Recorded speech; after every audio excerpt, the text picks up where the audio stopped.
Hi friends, నేను మీ నాని ప్రభాకర్. మీరు చూస్తున్నారు టెక్నాలజిక్ ఛానల్. ఫ్రెండ్స్, మనం ఎప్పటి నుంచో మొబైల్ ఫోన్స్ అయితే యూజ్ చేస్తూ ఉన్నాం. సో మొబైల్ ఫోన్స్లో మనం యూజ్ చేసే కొద్దీ వచ్చే మార్పులు కూడా మనం గమనిస్తూ ఉన్నాం.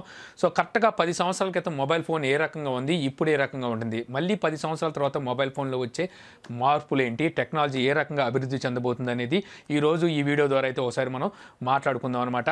సో కరెక్ట్గా 10 సంవత్సరాల క్రితం మొబైల్ ఫోన్స్ మనకి స్మార్ట్ ఫోన్స్ అయితే ఎలా ఉంటాయి అనేది మనం చూడడం అయితే మొదలుపెట్టాం. ఆ టైంలో వచ్చేసరికి మొబైల్ ఫోన్స్ మనకి ఇప్పుడు మొబైల్ ఫోన్స్తో కంపేర్ చేస్తే చాలా స్లోగా ఉండేవి. ప్రాసెసర్ ఏంటో తెలిసేది కాదు. కెమెరాస్ ఉండడమే చాలా గగనంగా అయితే ఉండేది అనమాట మొబైల్ ఫోన్స్లో వచ్చేసరికి. సో ఆపరేటింగ్ సిస్టమ్ వచ్చిన కొత్తలో, అంటే మనకి ఆండ్రాయిడ్ కావచ్చు, ఐఓఎస్ కావచ్చు, వచ్చిన కొత్తలో మొదట్లో క్రాష్ కూడా అవుతూ ఉండేవి.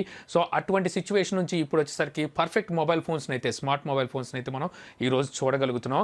సో అప్పట్లో వచ్చేసరికి మనకి 32 బిట్తో మనకి మొబైల్ ఫోన్స్ అయితే వచ్చాయి. ఇప్పుడు చూసుకుంటే 64 బిట్లో మనం మొబైల్స్ అయితే చూస్తున్నాం. అప్పుడు మనకి హెచ్డీ డిస్ప్లేతో మొబైల్ ఫోన్స్ రావడం గగనం అనుకుంటే, ఇప్పుడు మనం చూస్తే 4K డిస్ప్లేలో కూడా మనం మొబైల్ ఫోన్స్ అయితే చూస్తున్నాం. సో ఇప్పుడు చూస్తే మనకి డిస్ప్లే రీఫ్రెష్ రేట్ కూడా పెరిగిపోతుంది. ఇప్పుడు ప్రజెంట్ నేను ఈ వీడియో చేసే టయానికి హైయెస్ట్ డిస్ప్లే రీఫ్రెష్ రేట్ చూస్తే 144 హర్ట్స్ వరకు మనకి రీఫ్రెష్ రేట్ ఉంది. అలాగే హైయెస్ట్ కెమెరాస్ కూడా చూస్తే 5 కెమెరాలు back side, front side 2 cameras అయితే ఇప్పుడు మనం మొబైల్ ఫోన్స్లో గమనిస్తూ ఉన్నాము.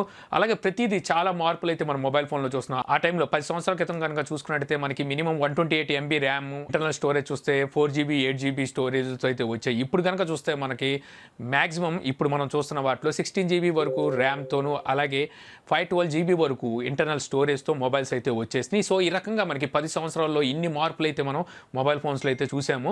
సో ఇకపై మనకి 10 సంవత్సరాల తర్వాత మొబైల్ ఫోన్స్ ఏ రకంగా ఉంటున్నాయి, ఇప్పుడు మొబైల్ ఫోన్స్తో కంపేర్ చేస్తే అప్పుడు మనం ఏం చూడగలం అనేది మనం ఈరోజు మాట్లాడుకున్నట్టయితే, సో ముందుగా వచ్చేసరికి ఆల్రెడీ మనం ఫోల్డబుల్ మొబైల్స్ని అయితే చూసేసాము. ఇప్పుడు ప్రజెంట్ చూసుకున్నట్టయితే సో మనకి 10 సంవత్సరాల తర్వాత చూస్తే ఈ ఫోల్డబుల్ మొబైల్స్ అనేవి చాలా కామన్ అయిపోతుంది. అది అందరికీ తెలిసిందే. మనకి చీప్గా కూడా ఈ మొబైల్స్ అయితే మనకు దొరుకుతాయి. మరి అప్పుడు మనకి కొత్త టెక్నాలజీ ఏమొస్తుంది అని మాట్లాడితే, నేను అనుకోవడం అప్పుడు మనకి ఫ్లెక్సిబుల్ డిజైన్లో, అంటే ఫ్లెక్సిబుల్ మొబైల్స్ని అయితే డిజైన్ చేస్తారనమాట నేనైతే అనుకుంటున్నాను. అంటే ఇప్పుడు మనకు ఫోల్డబుల్ మొబైల్స్ అంటే సో డిస్ప్లేని అయితే ఫోల్డ్ చేయగలుగుతున్నాం, బట్ ఒకసారికి రోల్ చేయలేకపోతున్నాం. ఆ టైంలో ఒకసారికి డిస్ప్లేని రోల్ చేసే విధంగా మొబైల్స్ అయితే వస్తాయి. మొబైల్ సైజ్ చిన్నది ఉంటుంది, మనం ఓపెన్ చేస్తే అది ట్యాబ్లెట్ సైజులో అయితే మారుతుంది.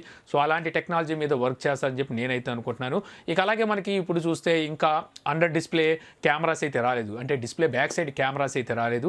ఆ టయానికి ఆ టెక్నాలజీ వచ్చేసి ఓల్డ్ కూడా అయిపోతుంది. సో ఈ టెక్నాలజీ నేనేమనుకుంటున్నానంటే, ఆ టయానికి మనకి డిస్ప్లే మొత్తం వచ్చేసరికి ఒక మిర్రర్ లాగా ఈ under display camera censor complete అయితే తీసుకొస్తారని చెప్పి నేనైతే అనుకుంటున్నాను. అప్పుడు ఏమవుతుందంటే మనకి ఎక్కువ లైట్ లోపలికి వెళ్ళడం వల్ల మనకి కెమెరా క్వాలిటీ కూడా ఎక్కువగా వస్తుంది. అలాగే మనకి దానితో పాటు ఇన్ డిస్ప్లే ఫింగర్ ప్రింట్ ఏదైతే ఉంటుందో దీన్ని కూడా దాంట్లోనే ఆ సెన్సార్లోనే ఇంక్లూడ్ చేసే అవకాశం అయితే ఉంటుంది. దానివల్ల మనం డిస్ప్లేలో ఎక్కడ చేయి పెట్టినా, ఏలు పెట్టినా సరే అన్లాక్ అయ్యే ఛాన్స్ అయితే ఉంటుంది. ఇదొకటి నేనైతే వస్తుందని చెప్పి నేను అనుకుంటున్నాను. ఇంకా అలాగే బ్యాక్ సైడ్ కెమెరాస్ గురించి మాట్లాడుకుంటే, ఇప్పటికే మనం 5 కెమెరాస్ అయితే మనం చూస్తున్నాం. బ్యాక్ సైడ్ కెమెరాస్ లో చూస్తే ఆ టైంకి వచ్చరికి 10-20 వచ్చేస్తాయని చెప్పి చాలా మంది అయితే అనుకుంటున్నారు. బట్ ఒకసారి నేను అనుకోవడం మాత్రం అన్ని కెమెరాస్ అయితే రావు. ఓన్లీ ఒక కెమెరాని అయితే తీసుకొచ్చే అవకాశం అయితే ఉంటుంది. అది కూడా హైడ్ లో ఉండొచ్చు అని చెప్పి నేనైతే అనుకుంటున్నాను. కావాలంటే హైడ్ లో ఉండొచ్చు, లేకపోతే మనకి ఓపెన్ లోనే ఉండొచ్చు. ఏదైనప్పటికీ ఒకటే కెమెరాని అయితే వీళ్ళు తీసుకొస్తారు బ్యాక్ సైడ్ వచ్చేసరికి. అది కూడా మనకి ఏంటంటే ఏఐ కెమెరాని తీసుకొస్తారు. సో అన్నిటినీ అందులోనే పొందుపరిచి ఒక పర్ఫెక్ట్ ఏఐ సెన్సార్ని తీసుకొస్తారని చెప్పి నేనైతే అనుకుంటున్నాను. అప్పటికి మనం ఇన్ని కెమెరాలు అయితే బ్యాక్ సైడ్ చూడమని అర్థమవుతుంది. ఇక అలాగే స్టోరేజ్ అండ్ ర్యామ్, సిమ్ కార్డుల గురించి మాట్లాడుకుంటే, ముందుగా వచ్చేసరికి సిమ్ కార్డ్ అయితే ఉండదు. ఆ టయానికి వచ్చేసరికి సిమ్ కార్డ్ స్లాట్ అనేది కంప్లీట్ తీసేస్తారు. ఇక మనకి ఈ సిమ్స్ అయితే వచ్చేస్తాయి. ఆల్రెడీ ఈ సిమ్ మొబైల్స్ అయితే మనకు వచ్చినాయి, బట్ వచ్చేసరికి ఇప్పటికీ ఆల్టర్నేటివ్గా మనకి సిమ్ స్లాట్ అయితే ఉంటూనే ఉంది. సో సిమ్ స్లాట్ అనేది ఇకపై ఉండదు. అన్ని ఈ సిమ్ ప్రోగ్రామ్ మీదే మొబైల్స్ అయితే రన్ అవుతాయి. తర్వాత ర్యామ్ అండ్ స్టోరేజ్ గురించి మాట్లాడుకుంటే, ఇప్పుడు వచ్చేసరికి 16GB ర్యామ్ హైయెస్ట్ మనం చూస్తున్నాము. ఆ టయానికి వచ్చేసరికి 128GB ర్యామ్ లేకపోతే 256GB ర్యామ్ వస్తుందని చెప్పి చాలా మంది అయితే భావిస్తూ ఉంటారు. అలాగే మనకి స్టోరేజ్లో కూడా చూసుకుంటే, ఇప్పుడు మనం 512GB చూస్తున్నాం కాబట్టి ఆ టైంకి వచ్చేసరికి 2TBనో 5TBనో స్టోరేజ్ ఉంటుందని చెప్పి చాలా మంది అనుకోవచ్చు. బట్ అసలు నేను ఈ రెండిట్లోనే పెద్ద చేంజెస్ ఉండవు అని చెప్పి నేనైతే అనుకుంటున్నాను. సో మన 16GB హైయెస్ట్ ఇప్పటికే ర్యామ్ వచ్చేసరికి దీన్ని మాక్సిమం పెంచితే 32GB వరకు పెంచవచ్చు. ఆ తర్వాత ర్యామ్కి పెద్ద వాల్యూ అయితే ఉండదు. అది ఎందుకు ఉండదో తర్వాత చెప్తాను. తర్వాత ఇంకా స్టోరేజ్ విషయానికి వచ్చేసరికి స్టోరేజ్ అయితే కంప్లీట్ పోయిద్ది. ఆ తర్వాత వచ్చేసరికి ఇంత స్టోరేజ్లు కూడా ఉండవు. మొబైల్ ఫోన్స్ మనకి లాంచ్ అయినప్పుడు అందులో బేసిక్ మామూలుగా ఇస్తే ఒక 64GB అంత స్టోరేజ్ ఇవ్వచ్చు అని నేను అనుకుంటున్నా. మొత్తం అంతా క్లౌడ్ స్టోరేజ్ అయితే పెరిగిపోతాయి. ఇకపై నుంచి మనకు స్టోరేజ్ ఏమైనా కావాలనుకుంటే మెమరీ స్లాట్ కూడా ఉండదు. మెమరీ స్లాట్ కూడా తీసేస్తారు కాబట్టి క్లౌడ్ స్టోరేజెస్ని కొనుక్కునే పరిస్థితులు అయితే వస్తాయి. సో క్లౌడ్ స్టోరేజెస్ ఇప్పుడున్న క్లౌడ్ స్టోరేజ్తో కంపేర్ చేస్తే ఇప్పుడు చీప్ అయిపోవచ్చు. ఎందుకంటే ఇంటర్నెట్ కూడా చీప్ అయిపోద్ది. 5G కూడా బాగా విస్తరించి ఉంటుంది కాబట్టి, ఇంటర్నెట్ స్పీడ్ కూడా ఎక్కువ ఉంటుంది కాబట్టి క్లౌడ్ స్టోరేజెస్కి బాగా డిమాండ్ అయితే పెరుగుతుంది. డిమాండ్ పెరిగే కొద్దీ క్లౌడ్ స్టోరేజ్ అనేది తక్కువకే దొరుకుతుంది. అంటే అది మంత్లీ కానీ 1 ఇయర్ కానీ ప్లాన్స్లో అయితే మనం కొనుక్కోవాల్సి ఉంటుంది అనమాట. మీరు 100 GB కొనుక్కుంటారా, 1 TB కొనుక్కుంటారా అనేది మీ ఇష్టం. నేను అనుకోవడం మొబైల్స్ మనం కొనుక్కునేటప్పుడు మినిమం 100 GB ఫ్రీగా మొబైల్ ఫోన్సే మనకి క్లౌడ్ స్టోరేజ్ ఇచ్చే అవకాశం కూడా అయితే ఉంటుందన్నమాట. ఆ స్టోరేజ్ కాకుండా మీకు ఎక్స్ట్రా కావాలంటే కొనుక్కోవచ్చు. ఇక అలాగే మనం ఇప్పుడు యూజ్ చేస్తున్న ఏదైతే యాప్ స్టోర్స్ ఉన్నాయో, అంటే ప్లే స్టోర్ కానివ్వండి, అలాగే iOS స్టోర్ కానీ, ఈ స్టోర్స్లో వచ్చేసరికి మనం అప్లికేషన్స్ ఇన్స్టాల్ చేసుకుంటున్నాం చూసారా, సో అది అయితే పోతుంది. ఆ సర్వీస్ నేను అనుకోవడం అయితే తీసేస్తారు. ఇకపై నుంచి మనం ఇన్స్టాల్ చేసుకోవాల్సిన అవసరం ఉండదు. సో అక్కడ నుంచి మనం అప్లికేషన్ ఓపెన్ చేసుకోవడమే డైరెక్ట్గా, అంటే ఇన్స్టలేషన్ అనేది ఉండదు. ఇకపై నుంచి క్లౌడ్ స్టోరేజ్లోనే మీకు అప్లికేషన్స్ అయితే రన్ అవుతూ ఉంటాయి. సో ఇప్పుడు వచ్చరికి మనకి క్లౌడ్ గేమ్స్ మీరు వింటూనే ఉన్నారుగా, గూగుల్ స్టడియా తీసుకొచ్చింది. ఇప్పుడు మనకి మైక్రోసాఫ్ట్ కూడా ప్రాజెక్ట్ ఎక్స్ అని చెప్పేసి క్లౌడ్ స్ట్రీమింగ్ సర్వీసెస్ తీసుకొస్తున్నాయి. అలాగే ఇప్పుడు వచ్చరికి క్లౌడ్ గేమ్స్ అయితే ఎలా అయితే వచ్చేస్తున్నాయో, అలాగే మీకు గేమ్స్ కానివ్వండి, అప్లికేషన్స్ కానివ్వండి, ప్లే స్టోర్లోంచి మీరు ఇన్స్టాల్ చేసుకునే అవసరం లేకుండా అక్కడ నుంచే మీరు అప్లికేషన్స్ ఓపెన్ చేసుకొని యూజ్ చేసే పద్ధతి అయితే వచ్చేసింది. సో దీనివల్ల మీకు వచ్చేసరికి ఎక్కువ స్టోరేజ్తో పని ఉండదు. ఎందుకంటే క్లౌడ్లోనే ఆల్రెడీ ఉంటాయి కాబట్టి డౌన్లోడ్ చేసుకొని ఇన్స్టాల్ చేసుకునే అవసరం ఉండదు కాబట్టి, సో మీకు దీనివల్ల వచ్చేసరికి స్టోరేజ్కి ర్యామ్కి పెద్ద పని అయితే పడదు. డైరెక్ట్గా క్లౌడ్ నుంచే ఓపెన్ అవుతాయి, క్లౌడ్ నుంచే క్లోజ్ అయిపోతుంటాయి. ప్రాసెసర్ అలాగే జీపీయూ గురించి మాట్లాడుకున్నట్టయితే, సో ఇక్కడ మనకి ప్రాసెసర్కి ప్రాధాన్యత ఉండొచ్చేమో కానీ జీపీయూకి మళ్ళీ ప్రాధాన్యత తగ్గిపోతుంది. దీనికి రీజన్ వచ్చేసరికి ఇప్పుడు నేను చెప్పాను కదా, క్లౌడ్ గేమ్స్ అయితే ఎక్కువ అయిపోతాయి. ఇప్పుడు మనకి జీపీయూ ఎక్కువగా మనం ఫోకస్ చేస్తుంది ఓన్లీ గేమ్స్ మీదే ఎక్కువ డిపెండ్ అయ్యి మనం జీపీయూని అయితే పెంచుకుంటూ వస్తున్నాం. మొబైల్లో మన పెద్ద పెద్ద గ్రాఫిక్స్ వర్క్స్ అయితే ఏమి చేయట్లేదు, ఎక్కువ గేమ్స్ ఆడడానికి జీపీయూని అయితే వాడుతున్నాం. ఆ టైంలో మనకి క్లౌడ్ గేమ్స్ వచ్చేసాక జీపీయూకి పెద్ద వాల్యూ అయితే ఉండదు, జీపీయూని పట్టించుకునే వాళ్ళు తక్కువ ఉంటారు. ఎందుకంటే క్లౌడ్ గేమ్స్ మనం ఆడాలి అనుకుంటే జీపీయూకి పెద్ద ప్రాధాన్యత ఇవ్వాల్సిన అవసరం ఉండదు. ఎందుకంటే మనం క్లౌడ్ గేమ్స్ని ఈవెన్ టీవీస్లో కూడా అయితే ఆడేవచ్చు అనమాట.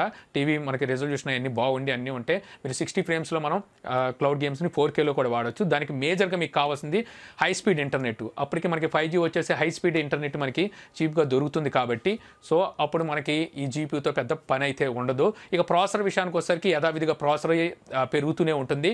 సో వాటిలో అయితే మనకి పెద్దగా ఇప్పుడు చూసినంత స్పీడ్గా మనం ఆ టైంలో ప్రాసెసర్లో కూడా మార్పులు చూడకపోవచ్చు. బట్ వచ్చరికి ఒక కొత్త చిప్ సెట్ అయితే మనకి బాగా పరిచయం అవుతూ ఉంటుంది అనమాట. ఆ టైంకి వచ్చరికి మన నోట్లో బాగా మెదిలేది ఆ చిప్ సెట్టే, అదే neural processing unit chip set అనమాట. సో ఈ న్యూరల్ ప్రాసెసింగ్ యూనిట్ అనేది ఇప్పుడు మనకి ఫ్లాగ్షిప్ మొబైల్స్ ఏవైతే ఉన్నాయో వాటిలో మాత్రమే వాడుతున్నారు. అవి ఎందుకు వాడుతున్నారంటే మేజర్గా మనకి ఏఐ కోసం, అంటే ఆర్టిఫిషియల్ ఇంటెలిజెంట్ అనేది బాగా డెవలప్ చేయడం కోసం మనకి ఇప్పుడు ఈ న్యూరల్ ప్రాసెసింగ్ యూనిట్ అనేది ఇప్పుడు వాడడం అయితే మొదలు పెడుతున్నారు. అవి కూడా ఫ్లాగ్షిప్ మొబైల్స్లో చూస్తున్నాం. ఆ టైంకి వచ్చేసరికి జీపీయూ ప్లేస్ని, ప్రాసెసర్ ప్లేస్ని ఇది బాగా ఆక్యుపై చేస్తుంది అనమాట. సో ఈ ప్రాసెసర్ని బాగా డెవలప్ చేసి మొబైల్ ఇప్పుడు నువ్వు చూస్తున్న ఏదైతే స్మార్ట్ ఫోన్ ఉందో, సో ఈ స్మార్ట్ ఫోన్ వచ్చేసరికి ఆ టైంకి ఇంటెలిజెంట్ ఫోన్ కింద క్రియేట్ చేస్తారనమాట, తయారు చేస్తారు. సో అప్పుడు ఆ టైంలో మనకి ఈ ప్రాసెసర్ అనేది బాగా వినపడుతూ ఉంటుంది. ఎక్కువగా మనం ఇప్పుడు ప్రాసెసర్ ఏంటి, జీపీయూ ఏంటి అనేది చూస్తున్నాగా, అలాగే న్యూరల్ ప్రాసెసింగ్ యూనిట్ గురించి అప్పుడు మనం అంత ఇదిగా చూస్తూ ఉంటాం అనమాట. ఏ న్యూరల్ ప్రాసెసింగ్ యూనిట్ ఎన్ని కోర్స్తో వాడారు, ఎంత క్లాకింగ్ స్పీడ్ అనేది అప్పుడు మనం చూసుకుంటూ ఉంటాం. ఇక అలాగే మన మొబైల్లోని సెన్సార్స్ కూడా పెరిగిపోతూ ఉంటాయి అనమాట. సెన్సార్స్ డిఫరెంట్ సెన్సార్స్ అయితే వస్తూ ఉంటాయి. ఏఐ కోసం పనిచేసే సెన్సార్స్ కూడా మన మొబైల్స్లో అయితే చూస్తాం. ఇంకా అలాగే మొబైల్ ఫోన్స్లోంచి మనం మిస్ అయ్యేది ఏంటంటే, ఇక్కడ మనకి సిమ్ స్లాట్ మిస్ అయిపోతాం, అలాగే మెమరీ స్లాట్ మిస్ అయిపోతాం. ఎక్కువ కెమెరాస్ని అయితే మనం చూడడానికి ఉండదు, అవి కూడా తీసేస్తారు. అలాగే దీంతో పాటు మనకి పోర్ట్స్ కూడా అయితే మిస్ అయిపోతాయి. సో వైర్లెస్ ఛార్జింగ్ ద్వారానే ఎక్కువ మొబైల్స్ని అయితే మనం ఛార్జ్ చేసుకునే అవకాశం అయితే వస్తుంది. అలాగే చాలా కంపెనీస్ వచ్చేసరికి ఫీచర్ మొబైల్స్ ఏవైతే ఉంటాయో వాటిని వచ్చేసరికి షట్ డౌన్ అయితే చేసేస్తాయి, మ్యానుఫ్యాక్చరింగ్ చేయవు. ఏమైనా చిన్న చిట్కా కంపెనీలు ఉంటే ఫీచర్ మొబైల్స్ని ఏమైనా తీసుకొస్తాయేమో కానీ చాలా వరకు అప్పటికి మనకి దగ్గర 90% ఫీచర్ మొబైల్స్ని అయితే చూడడానికి ఉండదు. అంత మనకి స్మార్ట్ ఫోన్ మయమే అయిపోతుంది. ఇక ఆ తర్వాత మనకి పెరిగే సర్వీసెస్లో కనుక చూస్తే, ఇప్పుడు ఇంత మీరు చెప్పినట్టుగా మీకు క్లౌడ్ గేమింగ్ సర్వీసెస్ అనేవి ఎక్కువగా వస్తాయి. చాలా కంపెనీలు క్లౌడ్ గేమింగ్ మీద అయితే వర్క్ చేస్తూ ఉంటాయి. అలాగే మరో సర్వీస్ పెరిగేది ఓటీటీ అనమాట. ఇప్పటికే మనకి ఓటీటీ ప్లాట్ఫామ్స్ చాలా ఉన్నాయి. అమెజాన్ ప్రైమ్ కానివ్వండి, హాట్స్టార్ కానీ, Disney plus, Apple TV plus, Netflix, ఈ రకంగా మనకి ఓటీటీ ప్లాట్ఫామ్స్ చాలా ఉన్నాయి కదా. సో ఈ ఓటీటీ ప్లాట్ఫామ్స్ కూడా మళ్ళీ డిమాండ్ అయితే పెరుగుతుంది అనమాట. ఇప్పుడు మనం ఏదైతే టీవీలో చూస్తున్న డిటిహెచ్, సో డిటిహెచ్లు అన్ని అనేది అప్పటికి మెల్లమెల్లగా కనుమరుగు అవటం అయితే మొదలెడితే డిటిహెచ్ కంపెనీలు ఎవరైతే ఆపరేటర్స్ ఉంటారో వాళ్ళు కూడా ఓటీటీ ప్లాట్ఫామ్లోకి అయితే దిగుతారు. ఆల్రెడీ ఇప్పుడు మనకి కొన్ని డిటిహెచ్ కంపెనీలు వచ్చేసరికి ఓటీటీ ప్లాట్ఫామ్స్ని అయితే ఓపెన్ చేసినాయి. అవే ఇంకా మనకి ఎక్కువ అయితే అయిపోతూ ఉంటాయి అనమాట. సో మనకి ఇంటర్నెట్ చీప్ అయ్యే కొద్దీ మనం మెల్లమెల్లగా ఈ ఓటీటీ ప్లాట్ఫామ్స్కే ఎక్కువగా అలవాటు పడి మొబైల్ ఫోన్స్లోను, టీవీస్లోను ఎక్కువగా ఓటీటీ ప్లాట్ఫామ్స్లోనే మనం సీరియల్స్ చూడడానికి కానీ, మూవీస్ చూడడానికి కానీ ఇష్టపడుతుంటాం. సో ఓటీటీ ప్లాట్ఫామ్స్ ఎప్పుడైతే పెరిగిపోతుంటే ఆటోమేటిక్గా మూవీస్ థియేటర్స్లో రిలీజ్ అవ్వాలో సో అవన్నీ వచ్చేసరికి ఓటీటీ ప్లాట్ఫామ్స్లో రిలీజ్ అయ్యే అవకాశాలు కూడా ఎక్కువ పెరుగుతుంటాయి. అంటే థియేటర్స్లో మూవీస్ రిలీజ్ అవుతాయి, బట్ వచ్చేసరికి అంతే మాదిరిగా చిన్న మూవీస్ ఏవైతే ఉంటాయో అవన్నీ ఎక్కువ శాతం ఇంకా ఓటీటీ ప్లాట్ఫామ్స్లోనే రిలీజ్ అయితే అవుతూ ఉంటాయి. ఇక ఫైనల్గా చెప్పుకోవాల్సింది మనం లైఫ్ స్టైల్లో కూడా చాలా మార్పులు అయితే వస్తాయి. 10 సంవత్సరాల క్రితం కనుక చూసుకుంటే మనకి ఆన్లైన్ షాపింగ్ అంటే చాలా వరకు తెలియదు. అప్పటికి మనకి ఆన్లైన్ షాపింగ్ కూడా ఏం లేవో. అప్పటికి నేను చూసినప్పుడు ఈబే అనుకుంటా ఉండేది. సో మనకి 10 సంవత్సరాల తర్వాత చూస్తే ఆన్లైన్ షాపింగ్కి బాగా ఎక్కువగా అయితే మనం అలవాటు పడిపోతాం. ప్రతి ఒక్కటి మనం ఆన్లైన్ నుంచి పర్చేస్ చేసి తెచ్చుకోవడానికే ఇష్టపడుతూ ఉంటాం అనమాట. ఇప్పటికే చూస్తే మనం చాలా పర్సెంటేజ్ ఆన్లైన్లో మనం షాపింగ్కే ఎక్కువగా అయితే మక్కువ చూపిస్తున్నాం. ఆ టైం వచ్చేసరికి ఇది ఇంకా మరింతగా అయితే పెరిగిపోద్ది. ఎంత పర్సెంటేజ్ పెరిగిద్ది అనేది ఖచ్చితంగా చెప్పలేము, కానీ నేను అనుకోండి 200% పెరిగే అవకాశం ఉంటుంది ఇప్పుడుతో కంపేర్ చేసుకొని చూస్తే ఆన్లైన్ షాపింగ్. సో ఆ టైంలో వచ్చేసరికి మనం డ్రోన్ డెలివరీస్ని కూడా అయితే మనం చూడొచ్చు అనమాట. సో ఇప్పుడు ఎలాగైతే మనకి హోమ్ డెలివరీలో డెలివరీ బాయ్ వచ్చి ఇస్తున్నాడో అదే రకంగా మనకి డ్రోన్ డెలివరీస్ కూడా చూసే అవకాశం ఉంటుంది. ఒకవేళ డ్రోన్ డెలివరీస్ లేకపోయినా సరే డ్రోన్ స్టేషన్స్నైనా మనం చూస్తాము. సో పికప్ స్టేషన్స్ ఉంటాయి ఖచ్చితంగా. ఆ టైంకి వచ్చేసరికి డ్రోన్ టు మనకి పికప్ స్టేషన్కి వెళ్తే పికప్ స్టేషన్ నుంచి డెలివరీ బాయ్ వచ్చేసరికి మనకి హోమ్ డెలివరీ అయితే చేస్తారు. సో ఇలాంటి మార్పులు అయితే మనం అనుకోవడం 2030 నాటికైతే చూస్తాం. 10 సంవత్సరాల తర్వాత అంటే 2030 నాటికైతే చూస్తామని నేనైతే అనుకుంటున్నాను. మీరేమేమి మార్పులు చూస్తారు అని మీరు భావిస్తున్నారు? సో మీకేమీ ఐడియాస్ ఉన్నాయనేది నాకు కింద కామెంట్ సెక్షన్లో అయితే చెప్పండి.